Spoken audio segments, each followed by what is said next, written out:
Bonjour tout le monde. Je suis Alain Bertin Tiotsop de l'ATIBT Congo.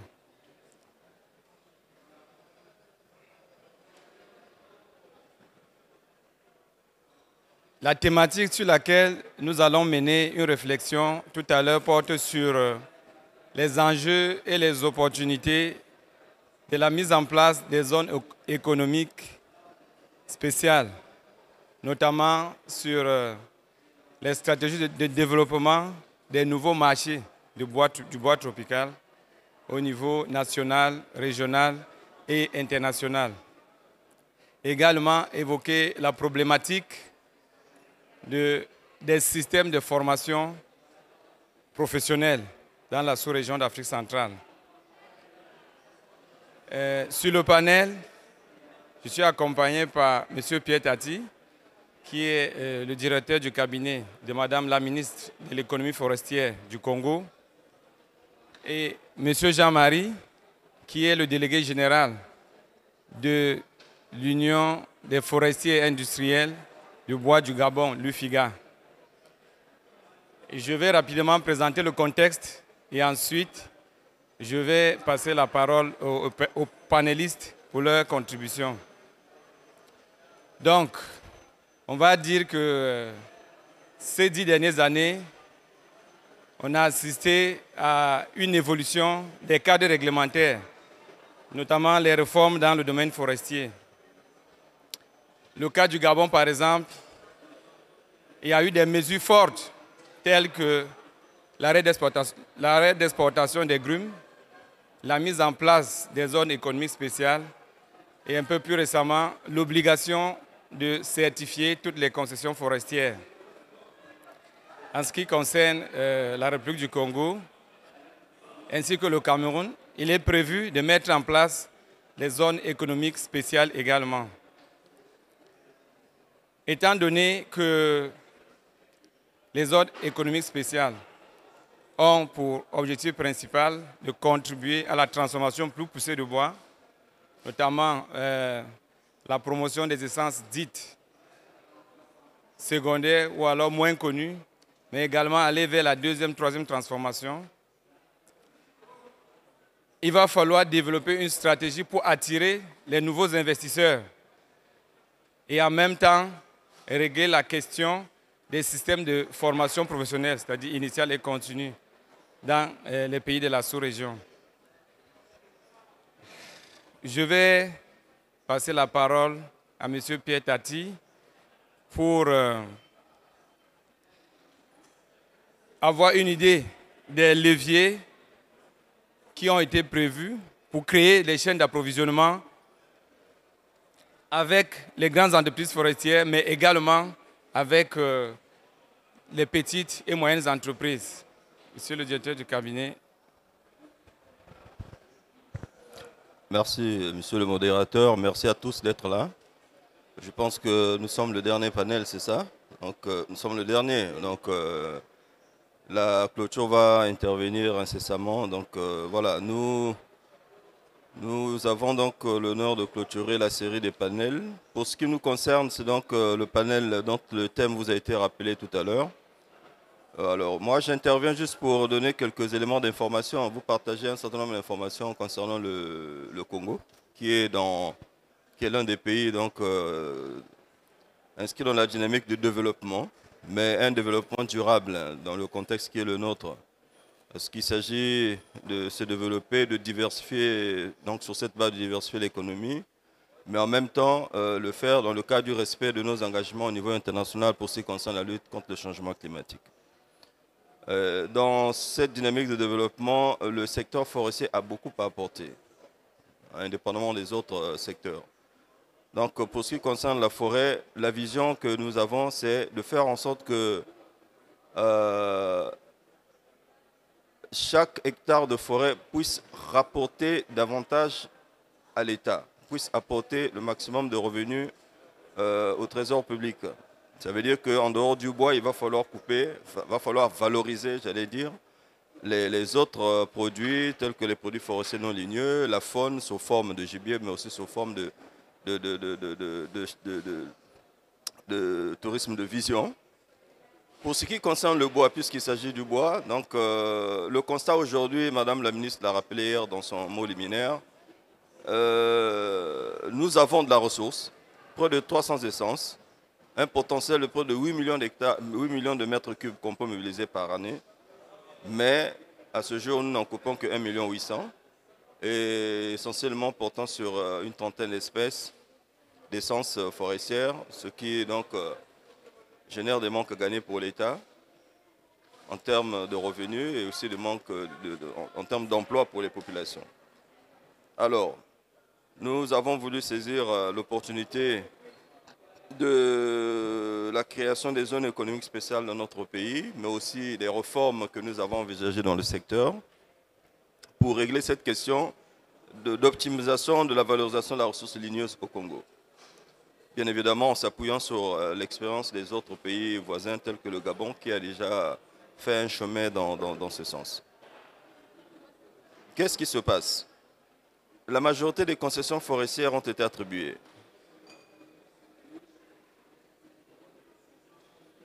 Mais il se trouve que nous avons, dans le cadre bien sûr de l'ouverture du pays, donc dans le cadre de ce développement, nous avons d'autres acteurs de nouveau qui arrivent, qui ont besoin de la ressource ligneuse pour pouvoir développer leurs activités de transformation. Ce sont des industriels, mais que nous avons appelés nos concessionnaires parce qu'ils ne peuvent pas aujourd'hui prétendre bénéficier de concessions, puisque j'ai dit tantôt qu'il n'y en avait plus. Mais comment faire pour leur donner la possibilité d'accéder malgré tout à cette ressource-là?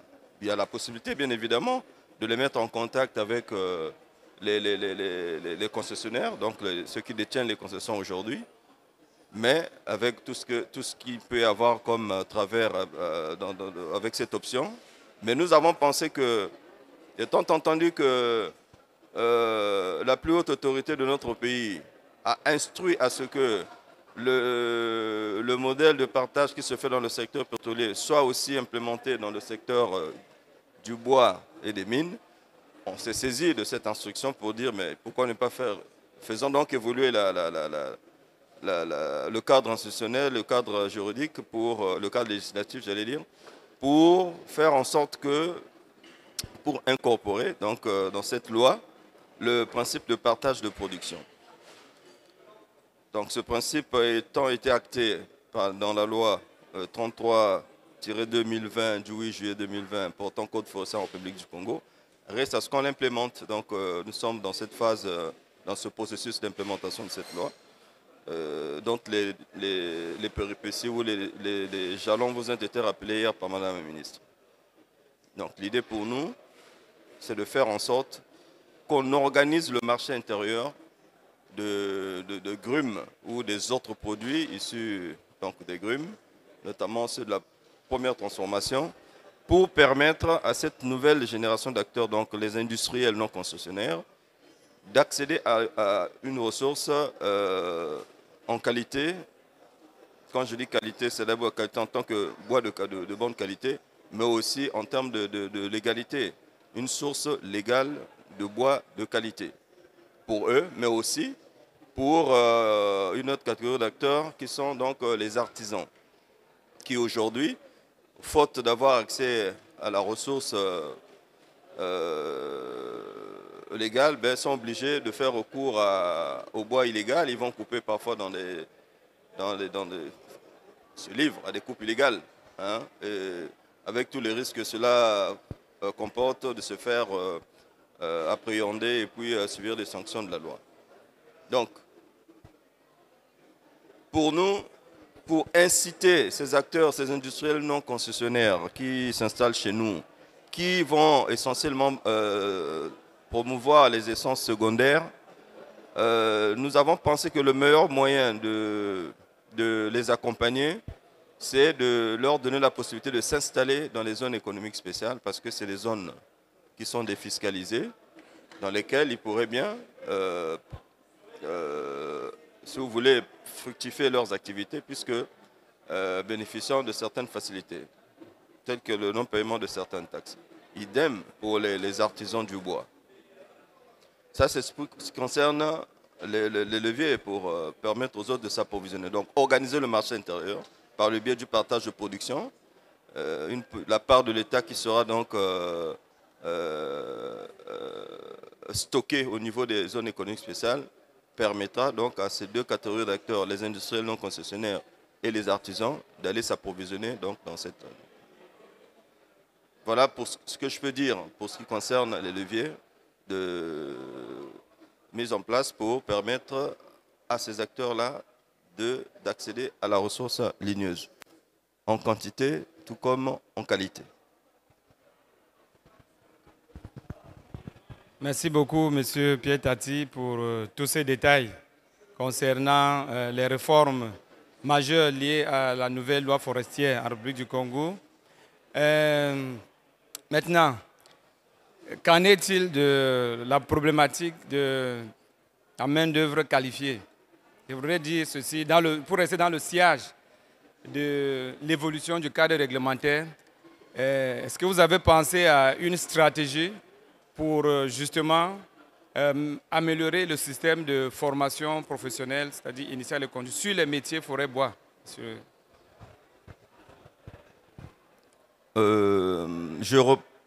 La formation ne relève pas du ministère de l'économie forestière, disons ça comme ça, d'entrée de jeu. Mais nous sommes un acteur ou un maillon de la chaîne de formation pour ce qui concerne les métiers liés à la filière bois.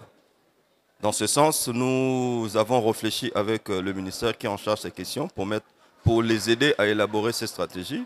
Et dans le cadre de ces stratégies, il y avait déjà quand même un certain nombre d'actions qui avaient été envisagées, notamment la création des centres de formation au métier du bois. Je pense qu'il y a trois centres qui avaient déjà été programmés en création au niveau du Congo. Mais ça n'exclut pas que nous puissions profiter aussi des autres opportunités, telles que celles relatives à la formation dispensée dans le cadre du projet ADEFAC que l'ATIBT implémente chez nous. C'est autant d'opportunités que nous saisissons, sans attendre que ce soit au niveau des grands centres que nous attendons qu'on installe et qui permettent de dispenser des formations ciblées, donc liées aux attentes des sociétés forestières. Rappelons que c'est vrai que la formation est du ressort et du domaine régalien, c'est l'État qui doit former les citoyens, mais ça n'exclut pas l'accompagnement des partenaires ou comment on appelle, des consommateurs de ces produits que sont les partenaires du secteur privé. Nous avons depuis toujours une école de niveau bac qui forme des élèves, des bacheliers, donc des brevetés, l'école nationale des eaux et forêts de Mosendjo, donc qui fonctionne tout le temps. Bon, c'est vrai qu'ici, les formations sont assez théoriques, en sens que les enfants n'ont pas toujours les conditions d'études idéales qui leur permettraient de bénéficier d'une formation les disposant tout de suite à être utilisés par les utilisateurs tels que les acteurs du secteur forestier, notamment les exploitants et les industriels. Il y a l'école nationale supérieure d'agronomie et de foresterie, l'ENSAF, donc ça c'est le niveau supérieur, bac plus 3, bac plus 5, donc au niveau master. Nous formons, donc chaque année, il y a des générations d'étudiants qui sortent ces écoles avec leur diplôme, mais malheureusement qui aujourd'hui ne sont pas encore suffisamment valorisés sur le marché de l'emploi.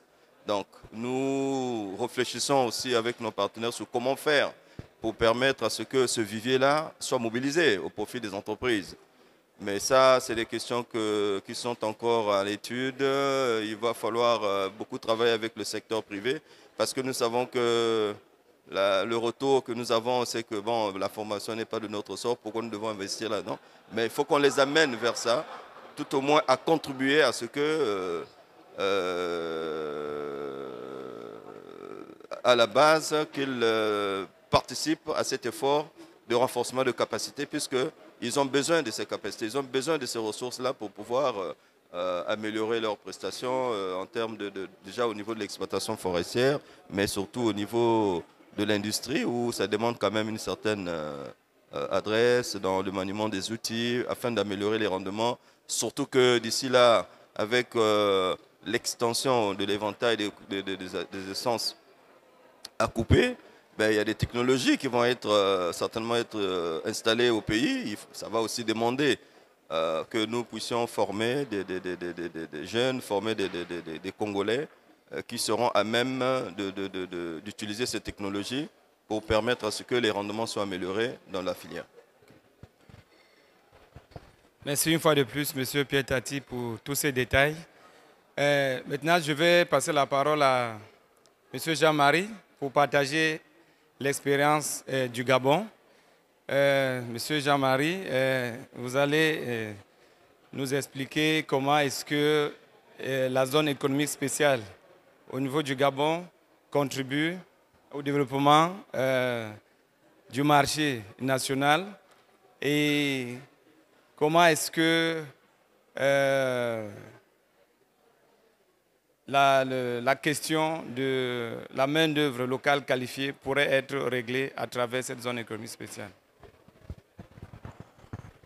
Merci. Je ne suis peut-être pas le mieux indiqué pour parler du développement en tant que tel de la zone économique, étant donné que l'essentiel des 13 membres que je représente, qui sont membres de l'UFIGA, sont pour la plupart à l'extérieur de la zone économique.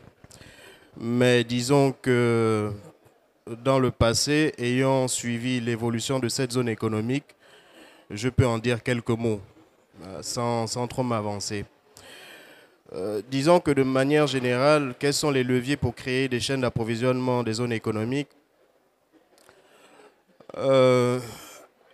Aujourd'hui, pour prendre le cas du Gabon, l'approvisionnement des zones économiques se fait tant par la voie routière que par le chemin de fer. Mais tout bon exploitant forestier serait très bien qu'en termes de coûts, le transport, l'acheminement de la grume par la voie ferrée coûte beaucoup moins cher que l'acheminement par la voie routière. Donc, d'une manière générale, le développement des zones économiques exige que l'on ait un regard sur les circuits d'acheminement de la matière pour approvisionner les unités de transformation. Ensuite, au Gabon, dans le cadre du développement de la zone économique, l'État a pensé à rendre indépendantes les unités de transformation en termes d'énergie. Donc, la ressource énergétique est essentielle pour permettre à ces unités de transformation de tourner. En dehors de l'électricité, en dehors de la logistique pour acheminer la ressource, ce qu'il faut dire, c'est qu'on doit également veiller au parfait équilibre entre la capacité de transformation de ces unités de transformation installées dans le pays et ce que nos forêts sont capables de fournir en termes de ressources ligneuses.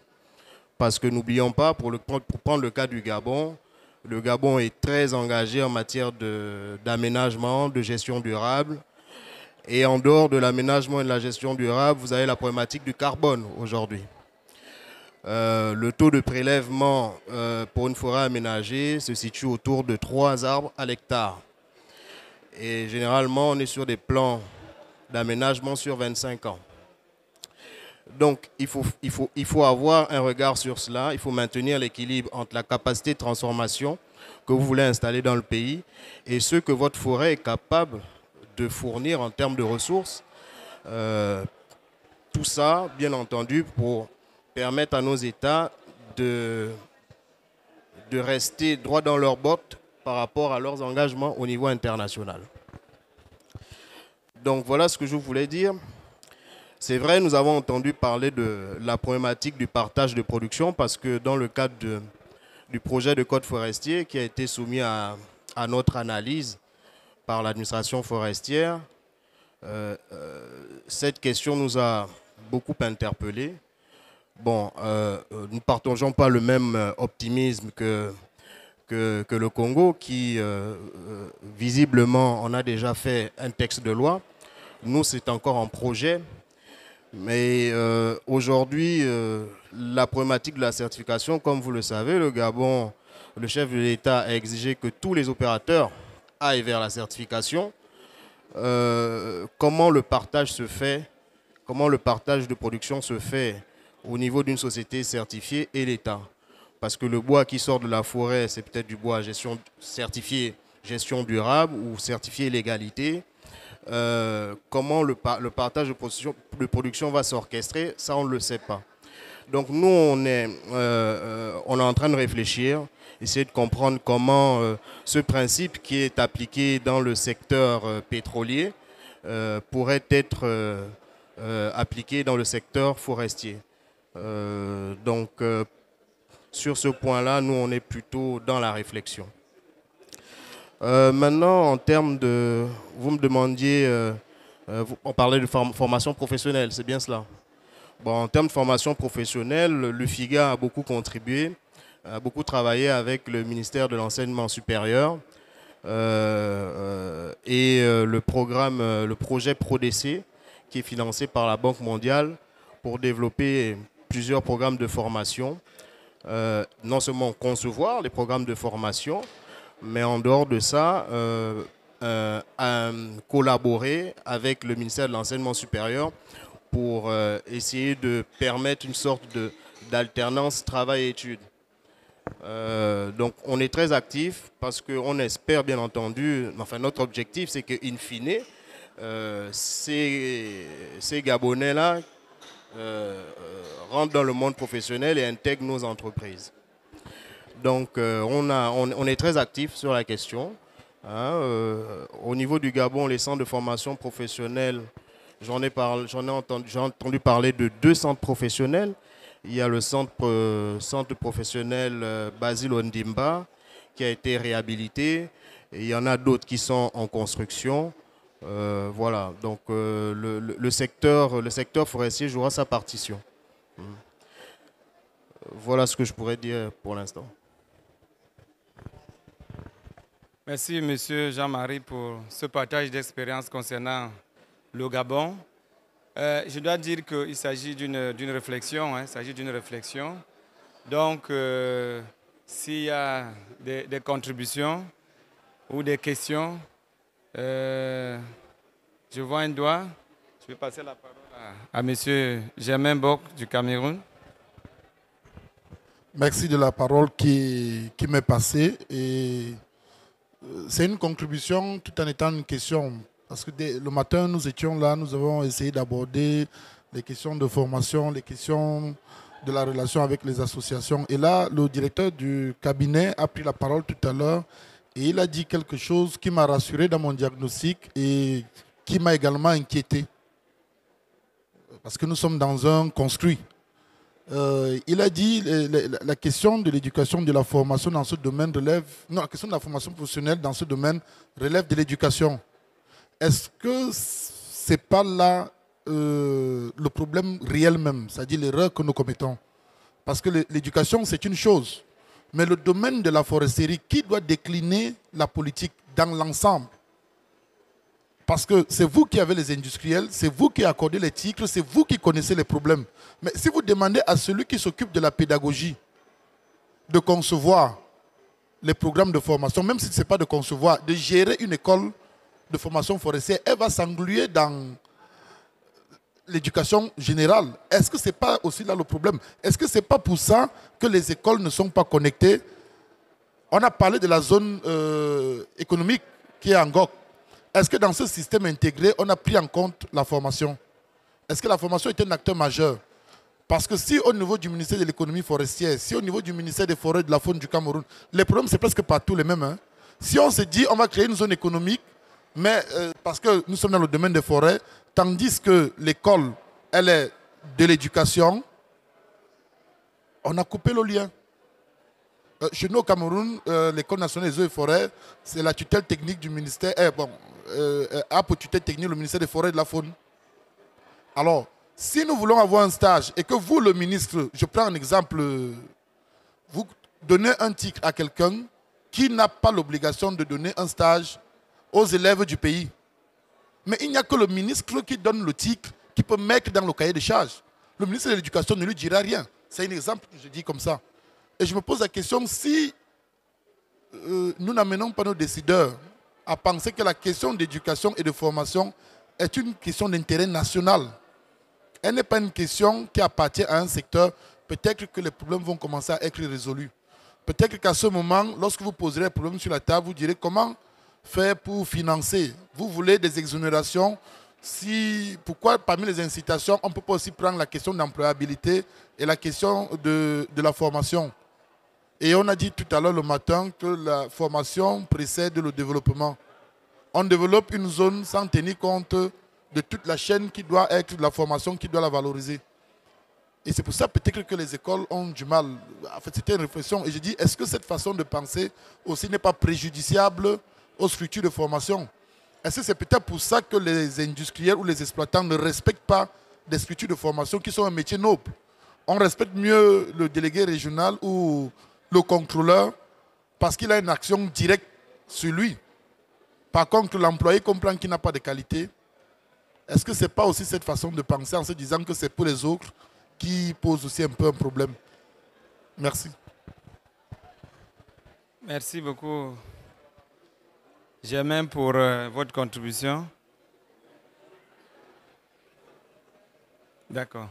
Le secrétaire exécutif de la Comifa voudrait apporter une contribution. Merci beaucoup. Je pense que vous avez mis l'accent sur un problème qui est récurrent, même dans la formation diplômante qu'on fait au niveau des différents centres de formation. Et je me souviens que ce problème avait été soulevé par le RIFEAC lorsqu'on s'était réunis une fois à Douala, qu'il y avait des variations dans le niveau de délivrance des diplômes même. Et donc ce problème a été remonté au niveau de la Comifac de manière à le proposer au niveau des ministres. Donc c'est un problème qui est récurrent et qui a son sens d'être, sur lequel nous avons commencé la réflexion parce qu'il faut qu'on trouve une solution. Dans certains pays, comme au Cameroun, la formation diplômante des métiers est liée au ministère technique, tandis que dans d'autres pays, c'est relié au ministère de l'Éducation. Et à un moment donné, la délivrance des diplômes pose naturellement même des problèmes avant de trouver l'emploi. Et je vous encourage à pouvoir rappeler, peut-être que vous étiez à Douala lorsqu'on avait fait cette réflexion, de pouvoir rappeler la note que le coordonnateur de RIFEAC devait transmettre à la Comifac par rapport à cette problématique qui n'est toujours pas parvenue, parce que nous ne pouvons soumettre à nos autorités, aux ministres, lors de leur conseil des ministres, que des problèmes qui sont formulés officiellement. Donc nous vous encourageons à cela parce que nous connaissons le problème. Il est récurrent dans tous les pays.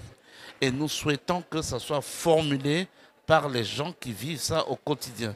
Le RIFEAC, faisant partie de la Comifac, doit le soumettre. Et ça fait déjà plus d'1 an qu'on attend et c'est un peu dommage. Donc on va ensemble travailler là-dessus pour essayer de trouver une solution.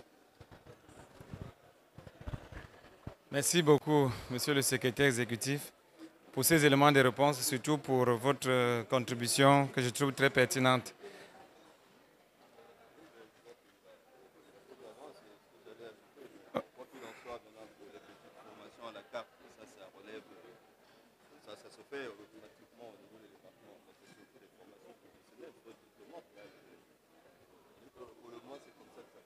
Ok, merci beaucoup. Il y avait un doigt là. Bon, monsieur Kira, vous avez la parole pour votre contribution. Merci aux deux panélistes. Je voulais particulièrement m'adresser à notre collègue de l'UFIGA, voilà, pour lui poser la question de savoir comment est-ce que les transactions se font entre ce que nous appelons les industriels concessionnaires et les industriels qui sont implantés dans la zone économique spéciale. La deuxième préoccupation, en termes d'approvisionnement de marché local, je ne sais pas si au niveau la République gabonaise, vous avez le même problème, mais c'est le cas du Congo. Est-ce qu'il y a une obligation pour ces sociétés qui sont implantées dans la zone économique spéciale de ravitailler le marché local? Nous le disons parce que la plupart des grandes sociétés préfèrent exporter le bois que de le vendre à l'intérieur pour la simple raison que les prix à l'exportation sont beaucoup plus élevés que sur le marché local. Et je vais terminer pour poser la question de savoir, en termes d'avantages fiscalo-douaniers, il y a donc ceux qui sont installés dans la zone économique spéciale. Le directeur de cabinet disait que fiscalité zéro. Mais vous avez des entreprises qui sont installées depuis longtemps, qui bénéficient de concessions forestières, qui n'ont peut-être pas eu les mêmes avantages et qui vont vendre sur pratiquement les mêmes marchés. Si on enlève le marché local qui généralement est marginal, ces entreprises vont vendre sur les mêmes marchés. Est-ce que ça ne peut pas constituer, je veux dire, une situation de concurrence déloyale? Merci. Je vous remercie, M. Nkewa. Je passe donc la parole à M. Jean-Marie pour quelques éléments de réponse. Merci pour la question. Donc la première question, elle est relative aux échanges entre les industriels concessionnaires et ceux installés dans la zone économique de Nkok, pour ce qui est du Gabon. Ce qu'il faut dire, c'est que à la création des zones économiques au Gabon, il y a un certain nombre de décisions qui ont été prises par les plus hautes autorités, notamment l'acquisition d'une parcelle, enfin d'un site dans la zone économique donnait systématiquement droit à des concessions pour pouvoir alimenter ces zones économiques. Donc je ne vais pas aller plus loin que ça, mais dans la pratique, ce que je sais, c'est que les sociétés membres de l'UFIGA ont des transactions directes. Et je vous ai dit tout à l'heure que les sociétés membres de l'UFIGA sont pour la grande majorité hors de Nkok. Et donc, il y a des échanges entre les sociétés membres de l'UFIGA, celles qui sont dans l'exploitation forestière, et les unités de transformation qui sont installées à Nkok. Donc, ça se passe, ça se fait.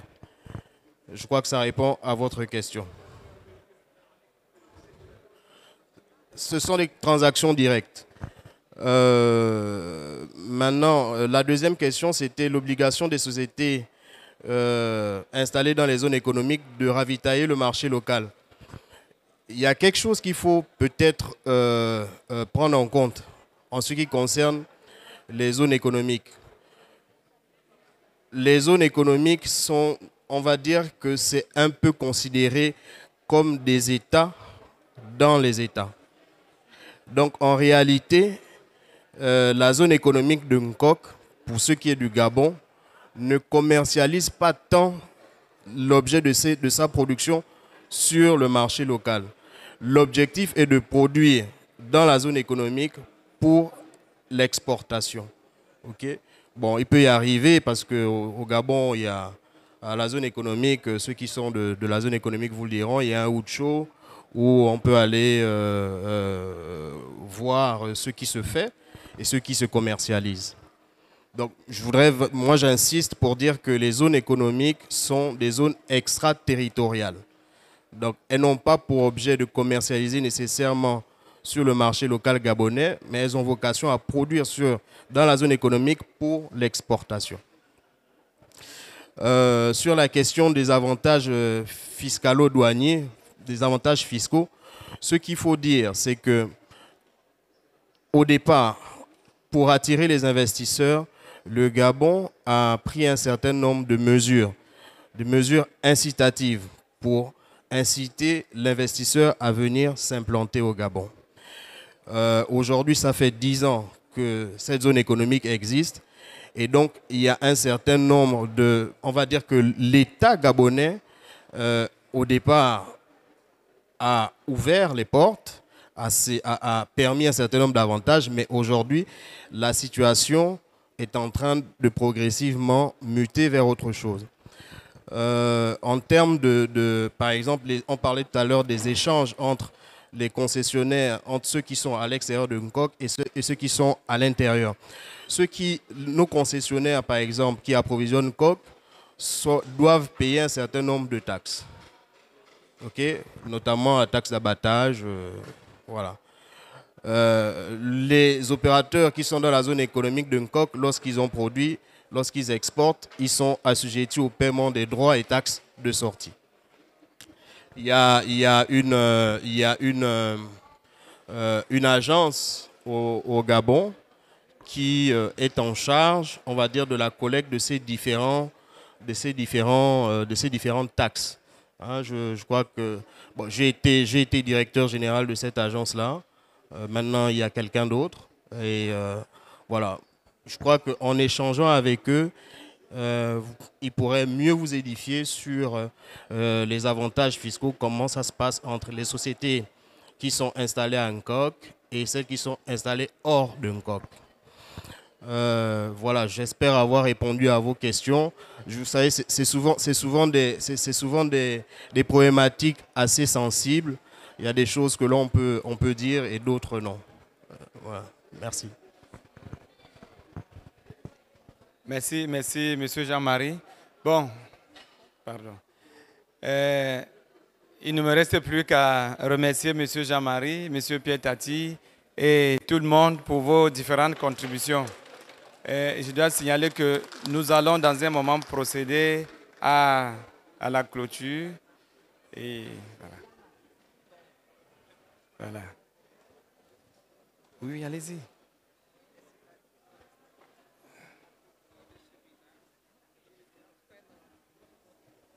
On annonce qu'elle vient. Oui. Ah oui.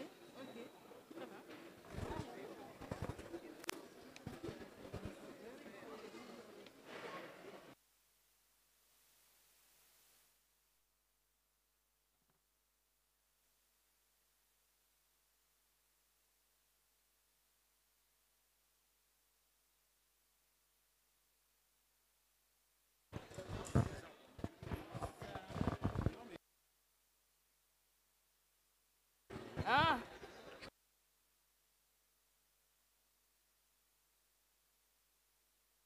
Alors, ça y est. Oui. Et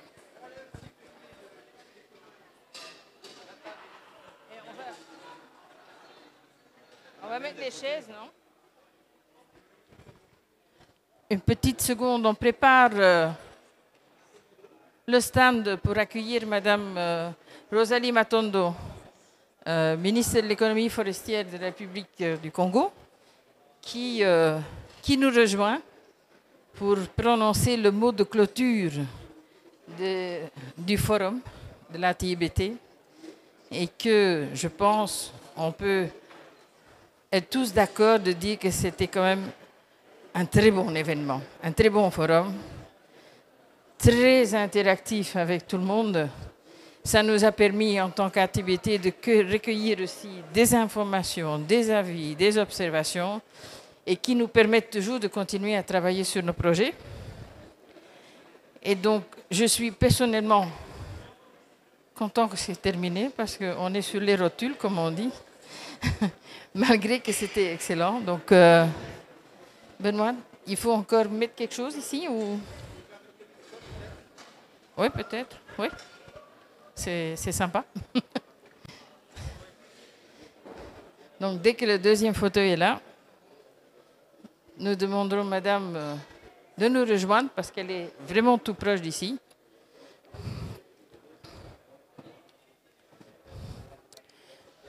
Je pense qu'on peut faire signe à Madame la ministre qu'elle peut venir.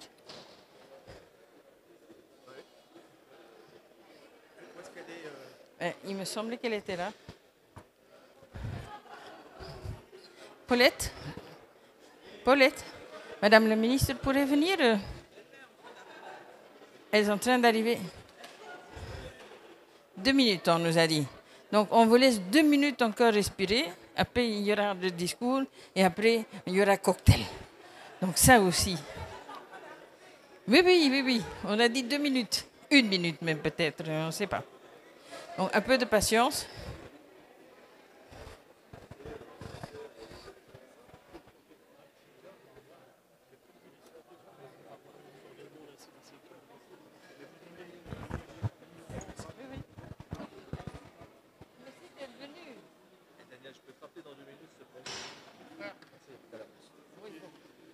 La physionomie, elle est... Je vais faire votre connaissance. On a travaillé dans le passé. Ah, la ministre est là. Il y a moyen de communiquer. Oh, madame. J'espère qu'il va vraiment.